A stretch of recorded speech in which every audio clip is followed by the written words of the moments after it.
Hey guys, this is Hell Hades. This is a Raid Shadow Legends video. Guys, they're holding true to their word. Raid have got a couple more champion buffs. They said they would do on a kind of like monthly basis as of this year. Go back to this kind of like picking up a couple of legendaries which are underperforming and giving them some buffs. We did see Fortus buff and who was the other one? There's another one whose buff seemed quite insignificant. Anger. Is it Anger? Yeah. Both of those have come through. Like Fortus buff has actually made him quite strong, but the game doesn't really represent Fortus very well. He hits hard. I actually use him now as my nightmare campaign farmer, but and he's good in kind of like high level hard Doom Tower in certain environments. But generally, because he revolves around fears, the buff didn't do enough. And I've seen some people use Anger in kind of like Hydra now and say that actually good as the provoker. So did those two buffs bring them to like high level gameplay? Probably not, but they did take them out of the vault for some people. So that's, I guess, a bit of a positive. This time round, we've got a couple more buffs. Before we get to the buffs, we've also got some tweaks as well. So we've got here, today we're introducing new area bonuses and rebalance notes for a couple of champions. So the area bonuses, that's this part here on your Great Hall.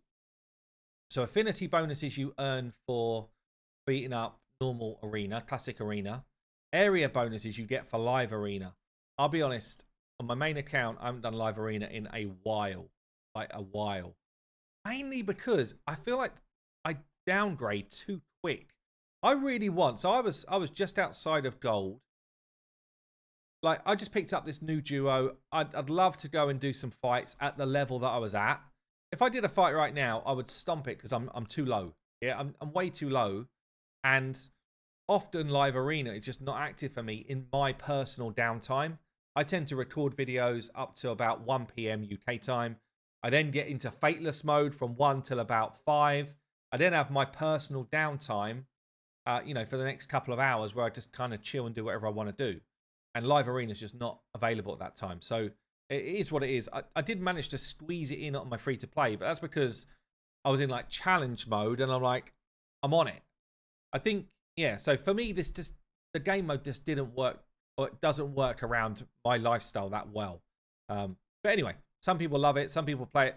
If I wasn't downgrading so fast and it was open, in better time zones for me, I think it's the best arena mode in the game by some way. Like, I think it's way better than classic and way better than 3v3. So I think it is their best arena mode.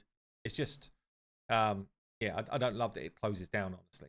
But anyway, so if you are doing live arena, you'll now have the ability to gain area stats in other places. And this is actually pretty massive. So Iron Twins, Sand Devils Necropolis, Phantom's Grove, Faction Wars, and the Cursed City. Yeah, so 5 areas, and most of those areas are late game stuff.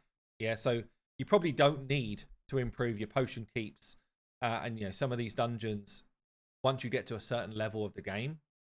On my free to play, interestingly, I did upgrade like the speed and accuracy in stuff like Dragon and that in the early game. Yeah, whereas on my main it was like focus on Hydra, focus on a bit of Finite when I was doing it actively, and you can see here I've barely done it at all. No need to do Demon Lord because I can already do it all very easily. But for me, Cursed City, actually that would be pretty damn beneficial for some of the tough content you find there. Doom Tower, I can beat it, but a lot of people would not be able to. And obviously the 3 dungeons there are the hardest dungeons probably in the game for a lot of people to beat. So upgrading those stats, there's a certain amount of stat requirements you need for certain comps, like speeds and HP levels for the Ninja and Godseeker comp and stuff like that. So, the more you could kind of work around those things and make choices, the better, I think. So it feels like it's an okay change. Obviously, it still comes through live arena, and it's just whether you've got time and can access it and all that type of stuff and actually enjoy that gameplay. That's how you're going to build those areas. I've always thought it's a bit odd that arena builds PvE in this game. Certainly something I'm considering in Fateless. I don't love that thought of your arena gameplay improves everything else in the game, because some people either like arena or they don't. Anyway, let's get on to the champion rebalances then. So we've got 3 champions in the mix here. First one up is going to be Little Miss Annie, who I do have. So actually, she's kind of come in and out of teams for me. The most gameplay she got for me was when it was actually worthwhile farming Sand Devil 7, and she used to just one-shot the boss. Sand Devil? Yeah, Sand Devil 7. She should have one-shot the boss, done some crazy hits. She's actually up there as maybe my favorite skin in the game. Like, this is super cool. Like, it's a really brilliant skin. I love it. I absolutely love it. So let's hope she gets a decent buff here. Because, yeah, she's played... I mean, she does some work as a single target damage dealer, but she's very outside of the meta right now in basically any area. I might be... By the way, if anyone's using her somewhere and gets a lot of use out of her for a certain content, please let us know, as it is right now. So with the upcoming changes, Little Miss Annie can become your reliable single target nuker for the arena. Okay. We've removed the conditions for her A2 and A3 to make her kit more consistent and reliable, and also added the possibility to self-buff with Revive on Death. We also boosted the probability of Magical Heart passive and added decreased defense to her A1. Okay, so she can now do decreased defense in other content as well. So the A1, still a triple hit, added decreased defense in here as well. So looks like it's just going to be 50% chance of landing both. Maybe it doesn't say like 1 per hit. It looks like she's just going to be able to either land it or not, but also land drop defense as well on her A1. So it does make it more interesting. It makes them more kind of like finite viable and stuff like that. Just having one more feasible debuff. Because triple hits, she does loads of hits anyway. Heal reduction's already good. Does that make her more Cintranos worthy? I think she was actually kind of good for Cintranos anyway, because it's each hit 50% chance. So the chance you land heal reduction against what's his face, Amius, is high. I think I might have even used her in one of my rotations. Okay, so Hollow Doll, which is second skill, looks like it doesn't look like it's changing at all onto this. Oh, it says here, so they've just not highlighted it. Before attacking, places increase attack on this champion. Yeah, so before attacking, she gets her increased attack. Also places Perfect Veil for 2 turns, which is the same. Looks like the rest of it's basically the same, but she will get her damage before she hits, which is pretty big, actually. Pretty big.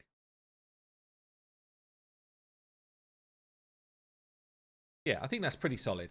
It still doesn't really change her ability. So the thing with Little Miss Annie is she's got big hits, but she doesn't cycle her turns very well, and she doesn't block revive or anything like that. So I don't know that this is going to change anything. It means that she's going to be more consistent for doing a high damage hit, and it books to a 2 turn, so she's going to do this often. She's going to have increased attack up all the time. But yeah, the biggest problem, I think, is that it's not like if she kills someone, she has another turn. I suppose she does hide with Perfect Veil. I don't know. There's not enough in a kit that says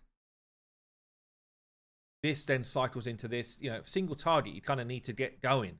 Anyway, play date here, the A3.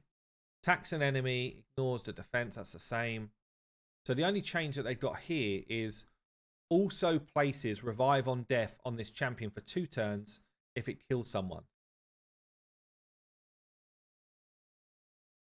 Yeah, I'd just much rather it was block revive, honestly. Like, if you block revive someone, then you're potentially taking a threat out of the fight. But putting revive on death on yourself. So if you do get killed after you've done your hits, you do get killed for PvP, you come back up with minimal health and you're probably going to get killed again. Most instances. I guess Crew Traxxer is a really good example of this.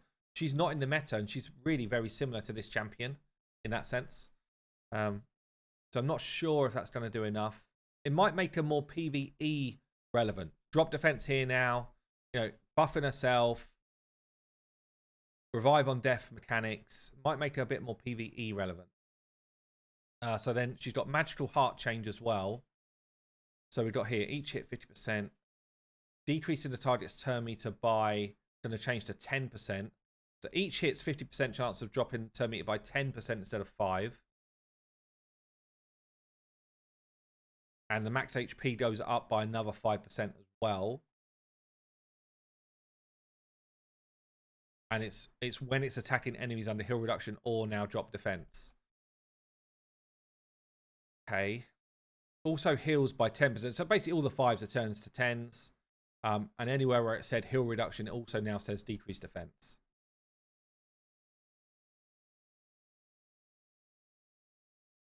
Yeah, I mean, it's not a terrible buff. I don't think it's going to be enough to get her into any sort of meta stuff. Like, I just can't see that's going to change the meta anywhere for her. Okay, let's move on. Let me know what you think, though. Let me know if you think I'm wrong or if you disagree or whatever. Let's check out then the second one. Not in there.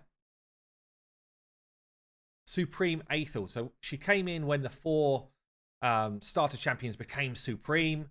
She was the worst one. She hits hard already, right? This hits hard. But a lot of her kit is just super wonky. Yeah, it doesn't make a lot of sense. Like, so she's ignoring Strengthen, Ally Protect, and Unkillable if there's a freeze out there. And then has got a chance to freeze. Yeah. If there are enemies under freeze, attacks them as well. Like, she kind of needs to be one thing or another. You're either a control champ or you're a damage champ. Are you something to do with finite or not? You know, finite hard. And the minute she's just in this kind of middle ground of having no real spot in the game. So Supreme Aethel can shine at wave-based content and any other locations where you need reliable control. We increased her damage. I don't know if damage was really a problem, actually. But anyway, and added the ability to place increased accuracy on herself with her A3. Right? Her A2 now freezes before attacking enemies. That's actually kind of big. Before attacking enemies.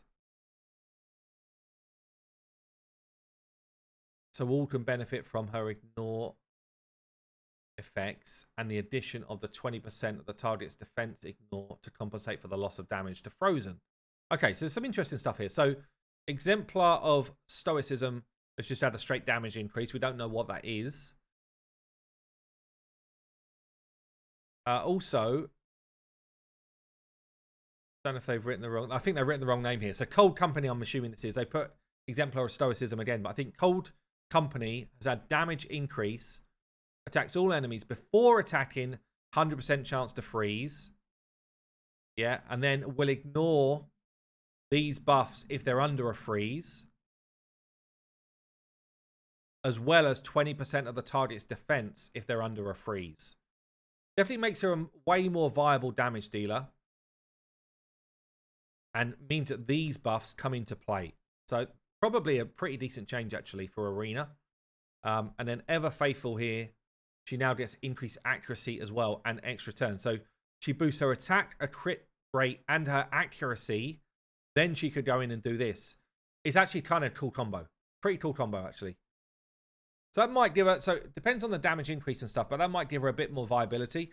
It still means she's basically just a wave-based content champ or a PvPer. Yeah, so it's not giving her any more utility for stuff like, you know, Ice Golem hard, not Ice Golem, sorry, Finite hard. But yeah, does mean that she's got a bit more utility for wave-based stuff now. Okay, one more then. So one more, and it's unlikely many people have got him, but Sigfroin the Nephilim should help his team. So it should help him fill the role of damage dealer at the arena or take a spot in Stone Skin Cardinal style teams. His main form got substantial damage increase with the addition of the ability to ignore 50% of the target's defense on the A3. This skill has become a wrecking machine. We've also buffed his defensive abilities as well. Okay, let's have a look then. So main form, we've got a damage increase across all of his skills. Again, we don't know what that looks like. I don't have him to test him or anything to be able to tell you, but damage increase on all skills. The A3 now reads damage increase, and it says here, will ignore 50% of the target's defense. Will attack all remaining enemies with surplus damage if you kill a target. That could end up being pretty nutty, depending on how much he hits for. Because, you know, take the Baron, for example. When he nukes someone dead, everyone else takes a big hit. Well, if you're ignoring the defense and you're doing a big hit and there's a lot of surplus damage, suddenly that could become pretty damn useful. Okay, and then what we got else here as well? When he flips, instead of block damage for 1 turn, it's going to be block damage for 2 turns now on that ability. So he's going to go flip Metamorph into this, block damage for 2 turns on your whole team. Doesn't he? Let me just remember the change, actually. If this champion is about to get killed, blocks incoming damage and puts block damage on this champion for 1 turn.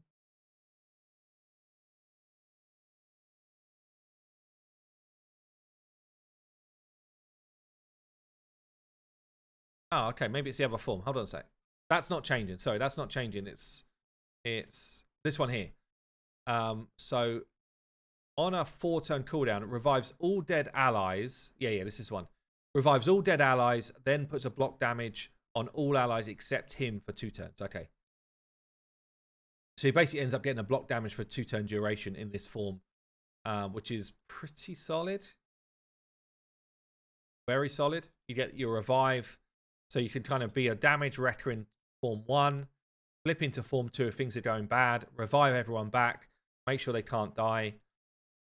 Pretty good. No, pretty good. Let me know what you think. So that's it. That's it for the buff changes. So, I mean, obviously, 2 Void Legendaries and a Mythical, it's probably not going to apply to everybody here, but and let's hope they are thinking outside of that type of champion for the future. But yeah, let me know what you think, and I'll catch you in the next one.